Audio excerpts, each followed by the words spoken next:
Another barrage before dawn. Ukrainian anti-aircraft batteries intercepting a Russian missile over the capital, one of two shot down this morning. As the assault closes in on Kyiv, 2.5 million civilians are suddenly on the front line. Firefighters in the suburb of Koshitsa struggle to put out the blaze. Russia says it's not targeting civilians, but this is what happens when you fire missiles at a capital city. For many, it was the second night of cowering in basements and bomb shelters, doing whatever it takes to keep fear at bay. They always knew where these places were, but never really dreamed they'd use them. Not in 2022. Now we have come to the building where the bomb shelter is, and we're trying to stay here. It's pretty crowded.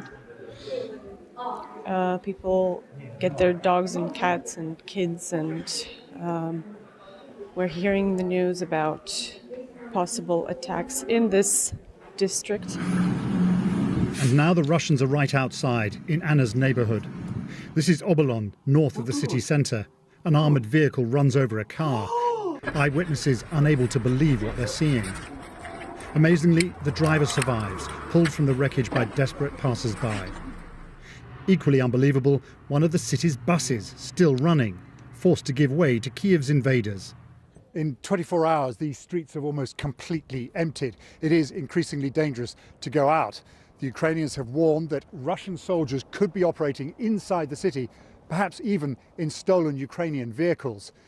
Pressure on the government is mounting all the time. Most people here believe the Russians simply want to get rid of it.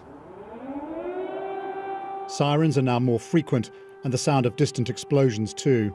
For Ukraine's president, speaking again to his people, this is a lonely fight. This morning we are alone in defending our country, just like yesterday. The most powerful forces in the world watch from afar. Ukraine is huge. The attacks which began yesterday have affected almost every major city. Russian armoured columns have been rolling in from north, south and east.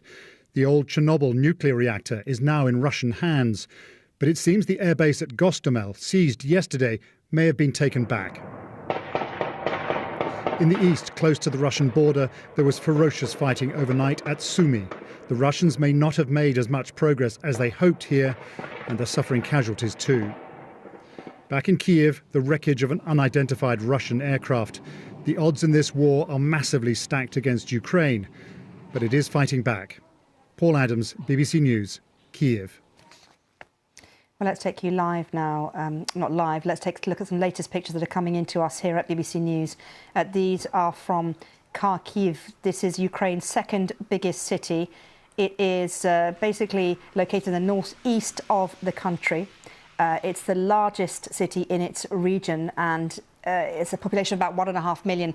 As you can see, it's cold, it's snowing, but these pictures are showing us pretty much the aftermath of a clear attack. Vehicles have been destroyed, missile strikes have impacted the area. You can see here that soldiers are milling around, smoking cigarettes.